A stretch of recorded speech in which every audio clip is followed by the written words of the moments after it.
নমস্কার বন্ধুরা, পারমিতার খানা খাজানার নতুন আরেক পর্বে আপনাদের সকলকে স্বাগত জানাই। আজ আমি আবারও আপনাদের জন্য একটা মাছের রেসিপি নিয়ে চলে এসেছি। তবে আজকে আমি একটা ইলিশ মাছের রেসিপি নিয়ে চলে এসেছি। এটা বাংলাদেশের একটা বিখ্যাত রেসিপি, তা হলো ইলিশের পানিখোলা, যেটা বানাতে কোনো রকম মশলার কিন্তু ব্যবহার করা হয় না। বিনা মশলাতেই কিন্তু এর স্বাদ হয় দুর্দান্ত।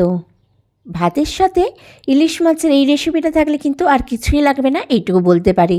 তাহলে চলুন ঝটপট দেখে নিয়ে আজকের এই রেসিপিটা। আশা করছি আপনাদের ভালো লাগবে। আর যদি ভালো লেগে থাকে তাহলে অবশ্যই একটা লাইক শেয়ার করে দেবেন। আর আমার চ্যানেলে এরকম আরও ভালো ভালো রেসিপি পেতে হলে অবশ্যই চ্যানেলটা সাবস্ক্রাইব করে রেখে পাশে থাকার বেল আইকনটা প্রেস করে রাখতে হবে, তাতে আমি যখনই কোনো ভালো ভালো রেসিপি বা ভিডিও আপলোড করব সবার আগে নোটিফিকেশান আপনার কাছে পৌঁছে যাবে। তো এখানে আমি প্রথমে ইলিশ মাছের টুকরো 4 পিস নিয়েছি, নিয়ে আমি ভালোভাবে ধুয়ে পরিষ্কার করে নিয়েছি। এবার এর মধ্যে দিয়ে দিচ্ছি কিছুটা পরিমাণে নুন। এবার নুনটা দিয়ে আমি ভালোভাবে ইলিশ মাছের টুকরোগুলোর গায়ে মাখিয়ে নেবো, নিয়ে এটা কিছুক্ষণ রেখে দিয়ে রান্নার বাকি তৈয়ারিটা করে নেব। তবে দেখুন, আমি এখানে কিন্তু হলুদ ব্যবহার করছি না, যেহেতু আমরা এটা বানানোর সময় কোনো রকম মশলার ব্যবহার করব না, তাই এখানে কিন্তু হলুদ গুঁড়োটাও দিলাম না। তো এবার নুনটা ভালোভাবে মাখানো হয়ে গেছে দেখুন। এবার এই প্লেটটা আমি সাইডে রেখে দিয়ে এখানে নিয়েছি একটা কড়াই। আমি যেই কড়াইতে রান্নাটা করব সেই কড়াইটাই কিন্তু ডাইরেক্ট নিয়েছি। আপনারা কিন্তু যেই পাত্রে রান্নাটা করবেন সেই পাত্রটাই ডাইরেক্ট নিয়ে নেবেন। তো এবার এর মধ্যে আমি দিয়ে দিলাম 2খানা বড় বড় সাইজের পেঁয়াজ কুচি। তবে আমি পেঁয়াজটা কিন্তু মিহি করে কুচিয়ে নিয়ে দেখুন লম্বা লম্বা করে কুচিয়ে নিয়েছি। এবার এই পেঁয়াজের মধ্যে দিয়ে দিচ্ছি 1 টিস্পুনের মতো নুন বা স্বাদ মতো নুন। নুনটা অবশ্যই আপনারা নিজেদের স্বাদ মতো এখানে দেবেন।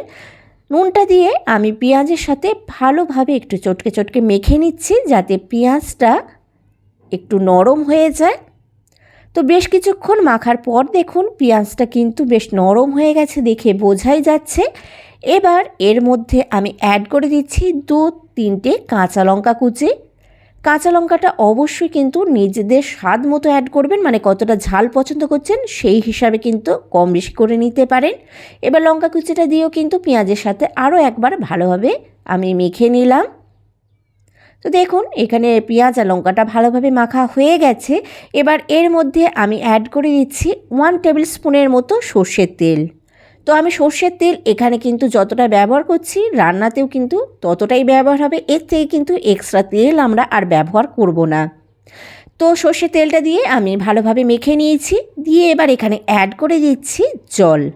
তো এই সময় বলে রাখি, আপনারা কিন্তু গ্রেভিটা কতটা রাখতে চাইছেন বা ঝোল কতটা রাখতে চাইছেন সেই হিসাবে কিন্তু জলটা অ্যাড করবেন। আমি আমার প্রয়োজন মতো এখানে জল অ্যাড করে দিয়েছি। এবার কড়াইটা আমি গ্যাসের ওপর বসিয়ে দিয়ে গ্যাসটা অন করে দিয়েছি।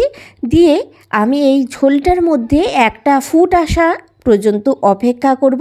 তো আমি গ্যাসের ফ্লেমটা মিডিয়াম করে নিয়ে দেখুন ঝোলটায় ফুট আসতে দিচ্ছি। ঝোলটা হালকা যখন ফুট আসা শুরু হয়েছে আমি খুন্তির সাহায্যে একবার একটু নাড়াচাড়া করে নিলাম, নিয়ে ঝোলটায় আরও ভালোভাবে ফুট আসা পর্যন্ত অপেক্ষা করব। তো দেখুন ঝোলটা কিন্তু খুব ভালোভাবে ফুট এসে গেছে। তখন আমি এর মধ্যে অ্যাড করে দিচ্ছি আগে থেকে নুন মাখিয়ে রাখা ইলিশ মাছের টুকরোগুলো।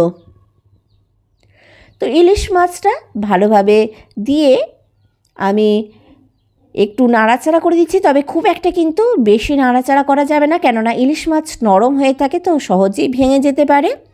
তো এবার আমি চাপা দিয়ে লো টু মিডিয়াম ফ্লেমে আমি 10 মিনিটের জন্য রান্না করে নেব, যাতে ইলিশ মাছটা ভালোভাবে সেদ্ধ হয়ে যায়। তো 10 মিনিট পর ঢাকনাটা খুলেছি। তো দেখুন ইলিশ মাছের কিন্তু কালারটা চেঞ্জ হয়ে গেছে, মানে ইলিশ মাছটা প্রায় সেদ্ধ হয়েই এসেছে। ইলিশ মাছ কিন্তু রান্না করতে বেশি সময় লাগে না। তো ইলিশ মাছের টুকরোগুলো আমি আরও একবার উল্টে দিলাম, দিয়ে অন্য সাইড থেকেও ভালোভাবে যাতে সেদ্ধ হয়ে যায়। তো আমি চাপা দিয়ে আরও 5 মিনিটের মতো সেদ্ধ করে নেব। তো আপনাদের যতক্ষণ না ইলিশ মাছ ভালোভাবে সেদ্ধ হচ্ছে ততক্ষণ পর্যন্ত কিন্তু সেদ্ধ করে নিতে হবে। তো দেখুন প্রায় 5-6 মিনিট পর ঢাকনাটা খুলেছি, দেখে বোঝাই যাচ্ছে ইলিশ মাছটা কিন্তু খুব ভালোভাবে সেদ্ধ হয়ে গেছে। তো আমাদের যেহেতু এখানে ঝোলটা একটু বেশি রয়েছে, তো আমি ঢাকা খুলে দিয়ে আরও 2 মিনিটের মতো একটু ফুটিয়ে নেবো, যাতে ঝোলটা একটু গাঢ় গাঢ় হয়ে যায়। তো আপনারা ঝোলটা কিন্তু যদি এরকমই পছন্দ করেন তো এইভাবেই রাখতে পারেন। তো এখানে আমি ঝালটা ব্যালেন্স করার জন্য আরও 2-3টি কাঁচা লঙ্কা একটু চেড়ে দিয়ে দিয়েছিলাম, যাতে আমার ঝালটা একটু কম লাগছিল বলে। তো এই সময় আপনারা কিন্তু চাইলে নুনটাও টেস্ট করে দেখে নিতে পারেন, প্রয়োজন হলে কিন্তু আরও একটু নুন অ্যাড করে দিতে পারেন। তো এবার আমি গ্যাসের ফ্লেমটা বন্ধ করে দিচ্ছি। তো দেখুন আমাদের ইলিশের পানিখোলা কিন্তু একদম রেডি এবং আমি পরিবেশনও করে দিয়েছি। তো রেসিপিটা আপনাদের কেমন লাগলে অবশ্যই নিচে কমেন্ট বক্সে কমেন্ট করে জানাতে ভুলবেন না। আর ভালো লাগলে অবশ্যই একটা লাইক শেয়ার করে দেবেন। আর বাড়িতে অবশ্যই কিন্তু ইলিশ মাছের এই রেসিপিটা ট্রাই করে আমাকে জানাতে ভুলবেন না যে আপনাদের কেমন লাগলো ইলিশ মাছের এই রেসিপিটা।